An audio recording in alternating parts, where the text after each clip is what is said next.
სანამ შევარდნაძე მოვიდოდა მთლად ანარქია იყო. აი ვერაფრით მაგალითად აქიდან ბათუმამდე მანქანით ვერ ჩახვიდოდი. ჯერ გზები იყო ისეთი რომ სურვილი არ ქონდა მანქანით წასულიყავი. მატარებლით რო წასულიყავი შუშა არ ქონდა არც ერთ მატარებელს. და თუ რამე კარგი გეცვა ჩათვალე ქუდი რო დაგეხურა კარგი ბოხოხის ქუდი ბათუმამდე ვერ ჩახვიდოდი იმიტომ რომ ქუთაისში ამასაც მოგაძრობდნენ თავიდან უეჭველი. და რო ჩამოვიდა ნელ-ნელა დაიწყო ამის დავალება. აი მე არ ვიცი ახლა სხვა როგორ უყურებს ძალიან დიდ პატივცემ შოთა კვირაიას.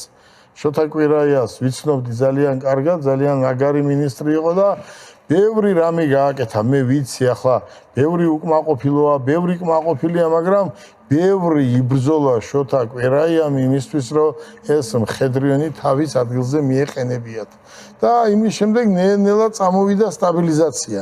მაგრამ შევარდნაძის დროს, შევარდნაძის წასვლამდე ბოლო დღემდე ეს ის სისტემა მუშაობდა, რაც მუშაობდა ადრე კომუნისტების დროს.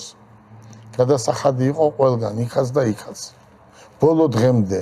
მაგრამ ეს დალაგებული იყო უფრო, როგორ გითხრა იცი, უფრო კომფორტულად. ადრე უფრო ქაოსურად იყო, მაგრამ ახლა უფრო შევარდნაძის დროს უფრო იყო ისე, აი, როგორ გითხრა, დალაგებული იყო უფრო ლამაზად რა.